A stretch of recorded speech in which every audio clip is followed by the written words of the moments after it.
Le Saint béni soit-il, ce que nous venons de dire, le père et la mère, ce sont les partenaires. Et le Saint béni soit-il donne à l'homme une âme. L'âme, cela peut être une famille. Il y a 5 frères, ils ont les mêmes gènes, le même ADN, mais l'âme est différente. L'âme est une réincarnation, cette âme vient d'ici, cette âme vient d'ailleurs. Il se peut que l'âme d'un frère soit une réincarnation d'il y a 100 ans, l'âme d'un autre frère d'il y a 500 ans, et l'âme d'un troisième frère, c'est une réincarnation d'il y a 20 ans. Nous sommes assis ici, nous ne savons pas quelles âmes sont assises avec nous. Il se peut qu'il y ait l'âme d'un certain Tana, l'âme d'un autre Tana, l'âme d'un certain juste, l'âme d'un certain méchant.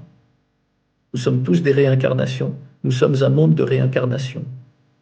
Le Ben Ish Haï a parlé d'une femme qui dessinait notre mariée. Et la femme était très malade, gravement malade. Le Ben Ish Haï a dit, c'est ta fille qui est décédée. Elle est revenue en grand. Tu dessines ta mariée, tu dessines l'âme de ta fille. Tu la dessines. Nous sommes tous dans des réincarnations. Il y a des familles où tous les frères, le corps oui, le père est le même, cela peut même être des jumeaux du même père, mais les âmes sont des âmes différentes. L'âme, c'est ce qui lui a été assigné selon son destin. Mon Dieu, on entend toujours que tu es bon si tu es dans la bénédiction.